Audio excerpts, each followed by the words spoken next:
नमस्ते बच्चों। आज मैं आपको हिंदी पाठ्य पुस्तक का 5वां अध्याय पढ़ा रही हूँ, जिसके अंतर्गत कवि रहीम के दोहे कल आपको पढ़ा दिया गया था। आज बिहारी के दोहे पढ़ाया जा रहा है, तो ध्यान दीजिएगा। पहला दोहा है, नहीं पराग नहीं मधुर मधु, नहीं विकास यही काल, अली कली ही सौ बिंदियो, आगे कौन हवाल। तो कहते हैं कवि कि न ही इस समय फूल पराग है और न ही मीठी मधु है। अगर अभी से भौरा फूल की कली में ही खोया रहेगा तो आगे न जाने क्या होगा। दूसरा है, मोर मुकुट कटी काछनी, कर मुरली उड़ माल, यही बानिक मो मन बसौ, सदा बिहारी लाल। मोर मुकुट यानी मुकुट में कृष्ण भगवान जो मोर का पंख लगाते हैं, और कटी मतलब होता है कमर। तो कहते हैं मोर मुकुट कटी काछनी, काछनी का मतलब होता है धोती, कमर में जो धोती पहनते हैं। कर मुरली उड़माल, तो यहाँ बिहारी कवि कहते हैं कि सिर पर मोर मुकुट और कमर में पीली धोती आप पहने रहो, हाथ में बंसी और गले में माला, यही बानिक मो मन बसो, आपका यह रूप जो है मेरे मन में बस गया है, आप इसी रूप में हमारे सामने हमेशा रहो। सदा बिहारी लाल यानी बिहारी लाल कहते हैं कि आप इसी रूप में हमारे मन में बसे रहें। फिर है, करी फुलेल को आचमन, मीठो कहत सराहे, रे गंधी मतिमंद तू, इतर दिखावत काहे। यहाँ लोगों पर व्यंग करते हुए कहते हैं बिहारी कवि कि करी फुलेल को आचमन, जिसे कि यह ज्ञान नहीं है कि इत्र लगाने का चीज़ है या पीने का।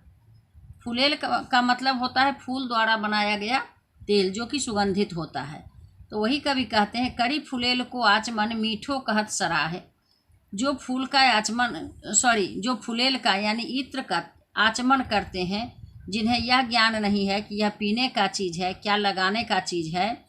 रे गंधी मतिमंद तू, इतर दिखावत का है। तो वैसे लोगों को तुम गंधी यानी इत्र बेचने वाला, मतिमंद यानी तुम बुद्धि का हीन हो, ऐसे लोगों के सामने तुम इत्र दिखाने आए हो।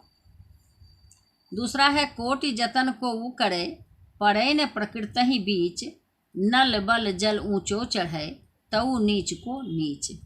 कहते हैं कितना भी प्रयास कर लीजिए, कुछ भी कीजिए, कोटि जतन यानी करोड़ों उपाय आप कर लीजिए, लेकिन जिसका जो स्वभाव है वह कभी नहीं छूटता है, वह दूर नहीं होता है। जिस तरह से नल बल जल ऊंचो चढ़े, तऊ नीच को नीच, कि जल को हम चाहे जितना ऊपर चढ़ा दें, नल के द्वारा उसको हम ऊपर चढ़ा दें, लेकिन वह फिर नीचे की ओर ही गिरता है, क्योंकि उसका स्वभाव है नीचे गिरना। पत्रा ही तिथि पाइये, बा घर के चहुपास, नित्य प्रति पुण्यो ही रहे, आनन ओप उजास।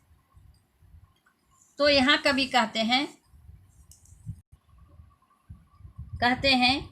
कि उस नायिका के घर के चारों ओर पत्रा यानी पंचांग में तिथि पाई जाती है। तिथि निश्चय कराने के लिए पत्रा की ही शरण लेनी पड़ती है, क्योंकि उसके मुख की चमक और प्रकाश में सदा पूर्णिमा ही बनी रहती है। उसके मुख की चमक और प्रकाश देखकर लोग भ्रम में पड़ जाते हैं कि पूर्ण चंद्र की चांदनी छिटक रही है। यहाँ इन पंक्तियों में कवि नायिका की सुंदरता का वर्णन कर रहे हैं। उसके बाद है, कहती नटत रीझत खिजत, मिलत खिलत लजियात, भरे भवन में करत हैं, नैनन ही सो बात। अब यहाँ फिर नायक और नायिका का वर्णन है। इन पंक्तियों में श्रृंगार रस का वर्णन हुआ है। तो कवि कहते हैं कि नायिका नायक से बातें करती है, नाटक करती है। क्या है? कहती नटत रिझत खिझत, यानी नाटक करती है, रीझती है, नायक से थोड़ा खींचती है, वह नायक से मिलती है, खुशी से खिल जाती है और शर्मा जाती है। क्या कहता है? लजियात। लजियात मतलब होता है शर्माना। तो वह शर्मा जाती है। भरी महफिल में नायक और नायिका के बीच में आँखों से ही बातें होती है। यानी वह जब शर्मा जाती है तो क्या होता है कि खुलकर वह कुछ बातें नहीं कर पाती है और दोनों के बीच आँखों ही आँखों में बातें होती है। तो आशा है आप इन दोहों का अर्थ समझ गए होंगे। अब इसमें जो शब्दार्थ दिया गया है उसको आपको याद करना है। धन्यवाद।